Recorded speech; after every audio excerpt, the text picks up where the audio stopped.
Dengarlah suara gema bersama, semangat belajar mengejar cita. Tak henti berkarya, sumbangkan jasa untuk negeri tercinta. Satu cita, satu rasa, satu dalam bersama-bersama. Tanpa resah, tanpa gentar, setinggi arah melintang.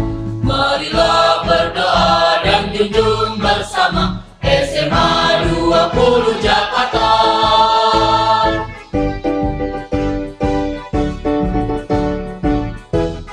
Assalamualaikum warahmatullahi wabarakatuh. Yang terhormat dosen penguji ujian kinerja PPG dalam jabatan kategori 1.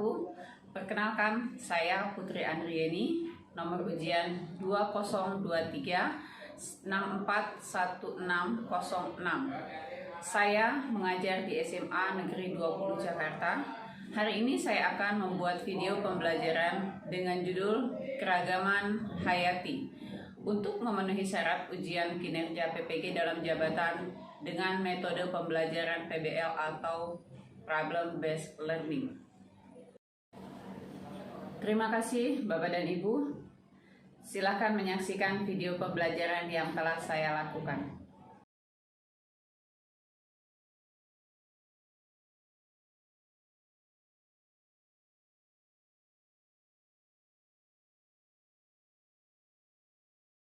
Assalamualaikum. Waalaikumsalam. Apa kabarnya kalian? Alhamdulillah. Hari ini kita belajar geo, ya. Tapi sebelumnya kita berdoa dulu mungkin ya untuk memulai kegiatan pembelajaran kita hari ini. Bisa dimulai doanya. Siapa yang memimpin doa? Taib, boleh. Baik teman-teman, sebelum mulai pelajaran geografi pada hari ini, alhamdulillah kita berdoa untuk agama dan kepercayaan masing-masing. Doa dimulai. Doa selesai. Memberi salam. Assalamualaikum warahmatullahi wabarakatuh. Waalaikumsalam warahmatullahi wabarakatuh. Selanjutnya saya absen dulu. Adila tidak hadir. Kenapa Adila? Sakit? Edward? Angel? Kadafi? Arif? Bilang? Isra? Boleh dicek teman sebangkunya yang gak masuk siapa aja masuk? Adila aja ya. Oke, Adila sakit, berarti kita doakan semoga Adila cepat sehat.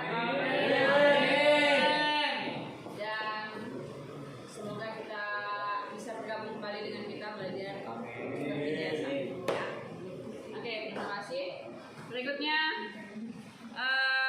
kita akan memulai pembelajaran hari ini, ya. Tapi sebelum kita memulai pembelajaran, yuk kita cek dulu yuk ada sampah nggak terdekat dari kalian.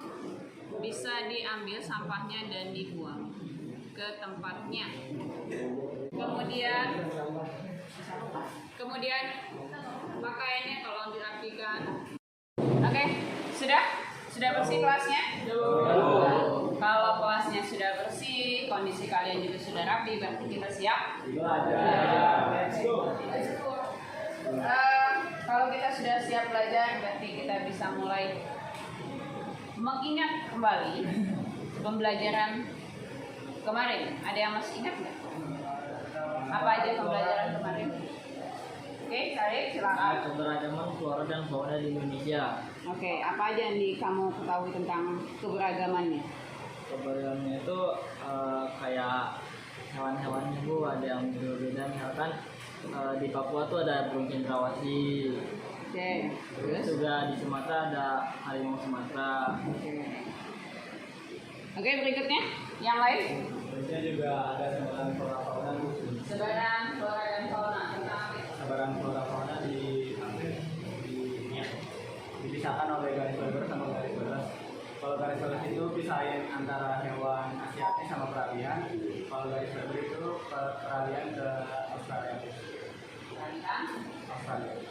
Asia. Nah, kalau garis itu Asiatik ke peralihan, kalau garis peralihan ke Australia. Jadi dia membagi itu ya. Iya. Terus ada lagi yang masih ingat materi kemarin?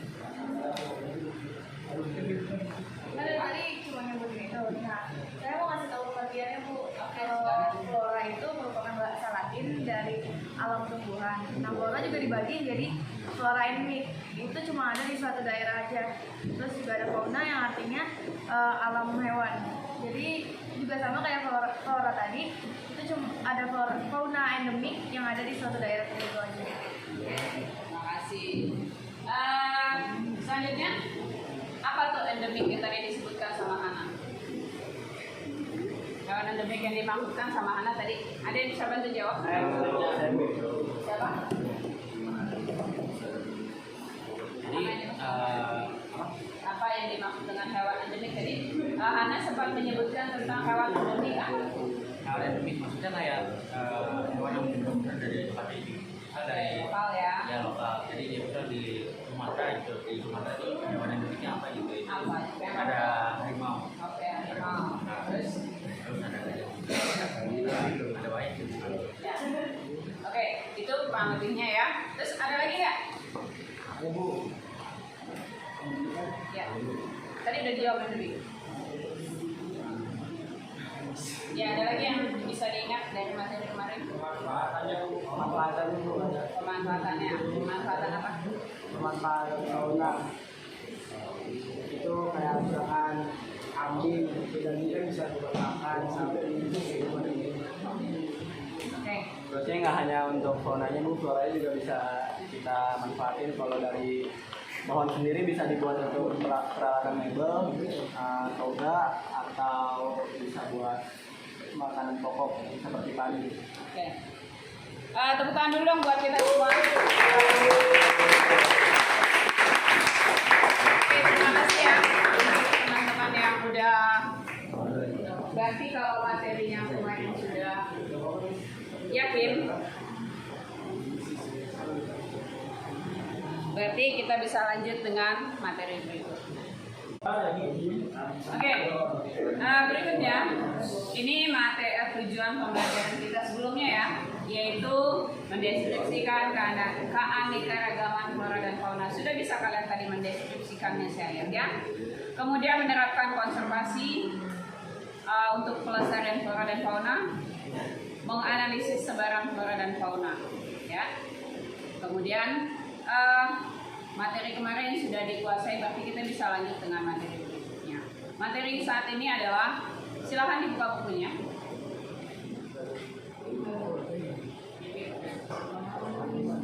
Dibuka bukunya, tadi halaman berapa? Materi berikutnya adalah halaman 89.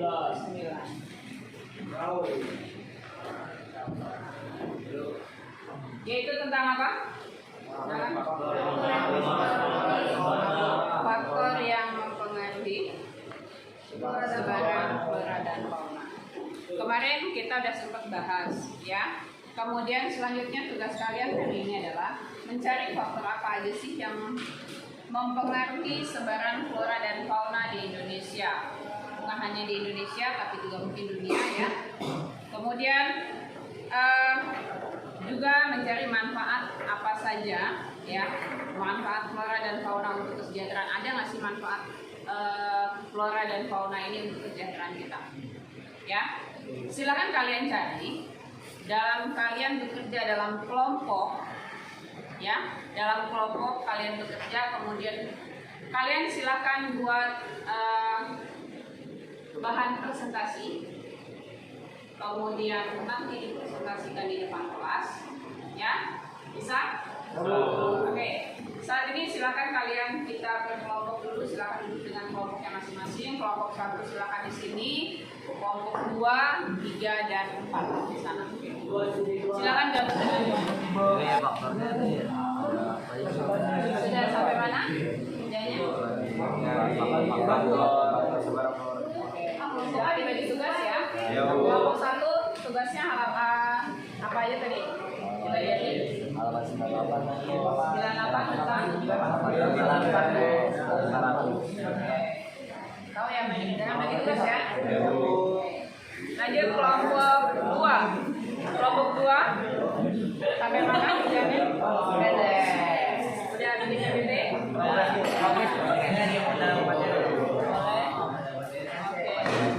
Silakan. Sampai mana itu?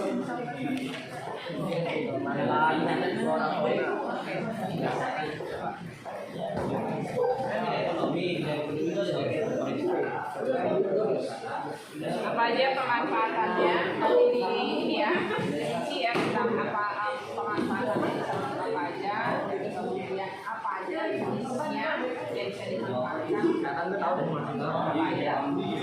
Apa aja yang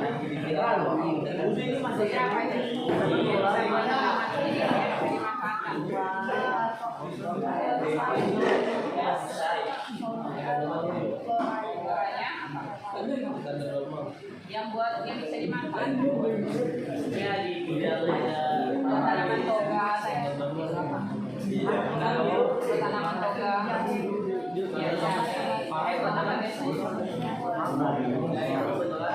buat apa angin ya. Kalau kunyit biasanya buat apa? Ya, bisa buat warna, bisa buat apa lagi?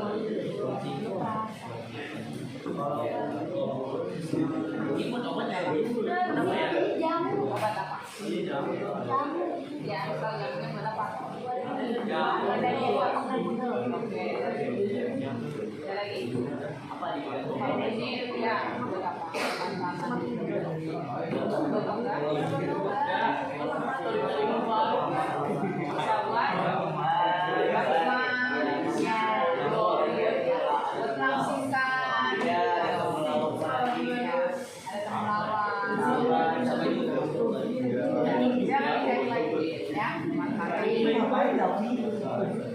Oke, lanjut kelompok.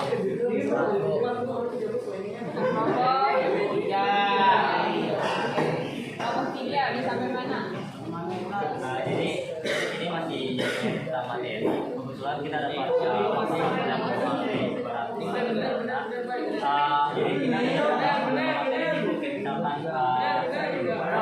ada iklim, terus juga ada benda, ada jadi nanti kita tinggal bagi aja materi ini ke dalam. Jadi jangan ada pakai sama buku ya. Kalian bisa jadi baik. Boleh. Ya, coba belajar jangan dari coba belajar. Jangan relevan dengan ya, kita akan lanjutkan. Jadi kelompok ini Sama kan materi sama apa? materi manfaat Untuk kesejahteraan. sama nanti kita metode Metodenya apa aja yang bisa dilakukan? Oke. cara dalam Jangan terlalu karena bisa kalau ya Bu siap. terus kemudian kita juga apa sih upaya ini supaya salah apa? Ya. Oke, silakan lanjutkan. Sudah? Oke. Kalau sudah berarti kita bisa lanjutkan dengan mempresentasikan apa yang sudah kalian buat tadi ya. Kita bisa mulai dari kelompok berapa yang udah selesai? Kelompok 4. Oke, kelompok 4 boleh maju duluan. Endang.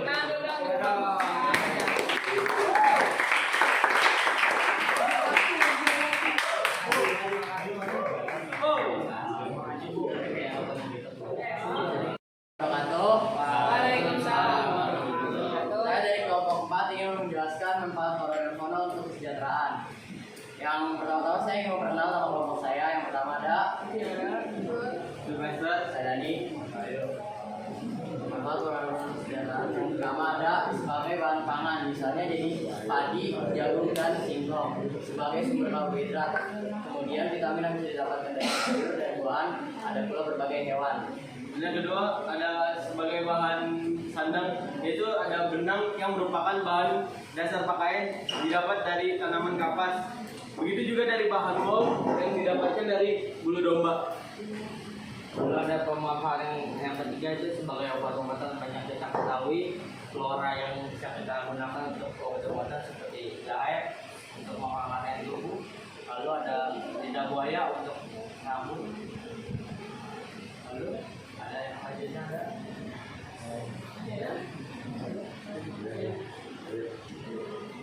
Selanjutnya ada pelestarian flora dan fauna untuk kesejahteraan. Yang A, metode in situ. In situ adalah upaya pelestarian keanekaragaman hayati yang dilakukan di habitat aslinya. Contohnya itu yang pertama ada cagar alam, taman nasional, dan hutan lindung. Oke, yang pertama ada cagar alam. Kawasan cagar alam adalah kawasan suaka alam yang karena keadaan alamnya mempunyai kekhasan tumbuhan, satwa, dan ekosistemnya atau ekosistem tertentu yang perlu dilindungi dan perkembangannya berlangsung secara alami. Jadi yang kedua ada taman nasional. Taman nasional adalah kawasan pelestarian alam yang mempunyai ekosistem asli. Dikelola dengan sistem zonasi yang dimanfaatkan tujuannya untuk penelitian dan ilmu pengetahuan, pendidikan, dan menjunjung budidaya, pariwisata, dan rekreasi. Yang kedua yang ketiga ada hutan lindung. Hutan lindung adalah kawasan hutan yang telah ditetapkan oleh pemerintah atau kelompok masyarakat tertentu untuk dilindungi agar fungsi-fungsi ekologisnya, terutama menyangkut tata air dan kesuburan tanah tetap dapat berjalan dan dinikmati manfaatnya oleh masyarakat di sekitarnya. Lalu ada metode kedua yaitu X itu. Metode kedua X itu ada upaya untuk melestarikan keanekaragaman hayati yang dilakukan di luar habitat aslinya. Contohnya ada Taman Hutan Raya, Taman Safari, dan Kebun Binatang. Yang pertama ada Taman Hutan Raya. Taman Hutan Raya adalah kawasan pelestarian alam untuk tujuan koleksi tumbuhan atau satwa yang alami atau bukan alami, jenis asli atau bukan asli yang dimanfaatkan bagi kepentingan umum sebagai tujuan penelitian dan pengetahuan dunia. Selanjutnya ada Taman Safari. Taman Safari Indonesia adalah tempat wisata keluarga berwawasan lingkungan yang berorientasi pada habitat satwa di alam bebas. Taman Safari Indonesia terletak di Desa Ciberem, Kecamatan Cisarua, Kabupaten Bogor, Jawa Barat, atau lebih yang dikenal dengan kawasan Puncak. Sekian dari kelompok kami. Ada yang mau bertanya? Oke, silakan. Temannya mau bertanya. Baik, mungkin perkenalkan dulu, saya Vicky Lamsyah dari kelompok 3. Yang ingin saya tanyakan adalah di Taman Hutan Raya, Anda menjelaskan bahwasanya fungsi dari Taman Hutan Raya itu adalah sebagai ilmu pendidikan. Nah, kira-kira kalian bisa gak sih sebutin aja satu contoh salah satu fungsi Taman Hutan Raya itu sebagai ilmu pendidikan? Oke, ada yang bisa jawab, silakan. Dari kelompok 4 dijawab tadi pertanyaan dari temannya Vicky. Terima kasih Vicky sudah bertanya. Yang tadi dijelaskan kayak apa sih? Namanya? Contohnya? Contoh kunjungannya kayak Hutan Raya. Ya. kayak kan penelitian dari misalkan kayak dari penelitian kunjungan sekolah. Jadi kayak dari sekolah misalkan SMA 20 main ke hutan raya. Nah, jadi kayak di sana ada penelitian kayak gitu. Oke, tadi itu contoh. Kemudian untuk beberapa kasus yang bisa dilakukan, apakah itu penelitiannya contohnya tentang lumut, ya, tentang lumut, kemudian tentang habitat-habitat lainnya bisa juga kita lakukan penelitian di taman seperti itu ya. Oke, ada lagi pertanyaan? Oke. Sekian dari kelompok 4, kurang lebih mohon maaf. Wassalamualaikum warahmatullahi wabarakatuh. Baik, terima kasih untuk kelompok 4. Selanjutnya siapa yang sudah siap? Kelompok mana? Kelompok 1. Oke, silakan kelompok 1 maju. Warahmatullahi wabarakatuh. Waalaikumsalam Warahmatullahi wabarakatuh. Perkenalkan, nama saya Ragana. Saya Dodi Sembuna, saya Intan, Saya Haji. Nah, kami dari kelompok 1 akan mempresentasikan faktor-faktor yang mempengaruhi persebaran flora dan fauna. Nah, yang pertama ada Faktor yang mempengaruhi sebaran flora dan fauna, terdapat beberapa faktor yang mempengaruhi persebaran flora dan fauna di Indonesia. Faktor tersebut antara lain iklim atau iklim, suhu, kelembapan udara, dan curah hujan. Pertama ada iklim. Iklim menggambarkan keadaan darat atau suhu udara, curah hujan, penyinaran matahari, kelembapan, dan tekanan udara dalam waktu yang lama di wilayah yang luas. Unsur utama iklim yang berpengaruh terhadap tumbuhan adalah curah hujan, suhu udara, dan penyinaran matahari. Sedangkan tipe iklim yang berbeda-beda di permukaan bumi juga merupakan jenis tumbuhan dan hewan juga berbeda. Yang dari kelompok kami, apa ada yang bertanya? Silakan. Silakan. Terima kasih sudah memberikan waktu untuk bertanya. Saya Akram Bayan dari kelompok 4 ingin bertanya, apa saja faktor iklim yang mempengaruhi flora dan fauna di dunia? Oke, izin menjawab. Mungkin iklim yang mempengaruhi itu seperti iklim yang musim dingin. Jadi biasanya di tempat yang musim dingin itu banyak hewan yang berbulu untuk menghangatkan tubuh mereka. Jadi tidak seperti di iklim yang cenderung panas. Jadi tempat yang iklim cenderung panas dan tempat yang iklim cenderung dingin itu berbeda. Yang iklim cenderung dingin itu banyak yang hewan berbulu, dan yang panas itu sedikit hewan yang berbulu. Coba. Oke, terima kasih untuk pertanyaan dan atas perhatiannya. Sekian saja dari kelompok 1. Terima kasih. Assalamualaikum warahmatullahi wabarakatuh. Oke, baik, kelompok 1 sudah. Kelompok mana lagi yang udah tadi? 4 sudah. Sekarang kelompok mana lagi? 3. Ya, silakan 3. Baik, assalamualaikum warahmatullahi wabarakatuh. Selamat pagi semuanya. Nah, kita semua pasti di sini pernah berpikir kan bagaimana sih caranya persebaran fauna dan flora itu bisa terjadi. Maka dari itu, kami dari kelompok 3 akan membahas sedikit tentang persebaran fauna dan flora. Saya Fikri Alamsyah selaku moderator dan beserta teman-teman saya Gina Rizky, Saya Sadam. saya Burak, dan juga saya Syarif. Yang pertama ada iklim. Iklim merupakan keadaan yang menciptakan atmosfer suatu daerah dalam jangka waktu yang sangat lama dan dapat diungkapkan dengan dilakukan pengukuran atau pengamatan berbagai unsur-unsur yang dilakukan di dalam periode waktu tertentu, sekurang-kurangnya 50 tahun. 10 tahun. Tanya. 10 tahun. Nah, yang kedua itu ada curah hujan. Hujan itu apa sih? Nah, hujan itu merupakan fenomena alam berupa titik-titik air menjadi air yang jatuh dari atmosfer ke permukaan bumi. Air hujan itu sangat penting bagi tumbuhan-tumbuhan dan hewan. Nah, apabila tidak ada air, maka tidak ada kehidupan. Yang ketiga yaitu topografi. Topografi secara ilmiah artinya adalah studi tentang bentuk permukaan bumi dan objek lain seperti planet, satelit alami, dan asteroid. Dalam pengertian yang lebih luas, topografi tidak hanya mengenai bentuk permukaan saja, tapi juga vegetasi dan pengaruh kondisi terhadap lingkungan, dan bahkan kemudiannya lengkap. Yang keempat ada tanah. Tanah merupakan media hidup utama di berbagai jenis flora di muka bumi.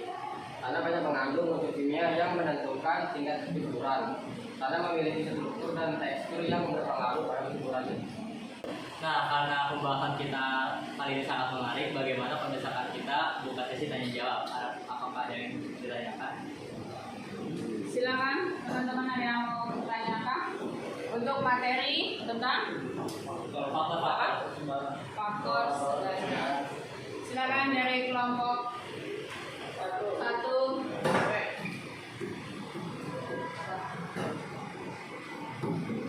Ya, silakan. Silakan. Kenapa sih topografi itu menjadi salah satu faktor yang mempengaruhi persebarannya flora dan fauna di Indonesia? Padahal kan cuma beda tempat lokasinya aja. Terima kasih mungkin Ragana atas pertanyaannya.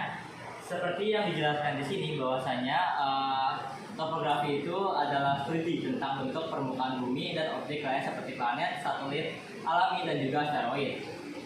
kita menggarisbawahi bentuk permukaan bumi, yang dimana jika bentuk permukaan bumi itu tidak stabil untuk tempat tinggal hewan dan juga tumbuhan, maka hewan dan tumbuhan tersebut tidak merasa nyaman dengan tempat tersebut.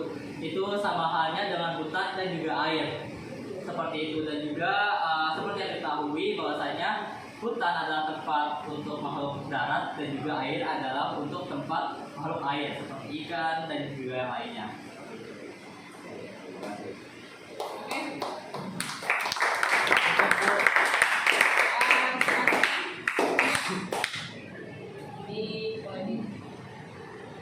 Mungkin cukup sekian dari kelompok kami. Kurang lebihnya mohon maaf. Assalamualaikum warahmatullahi wabarakatuh. Oke, baik. Ya, terakhir adalah kelompok Dua. Kelompok 2, silakan. Assalamualaikum warahmatullahi wabarakatuh. Selamat pagi semuanya.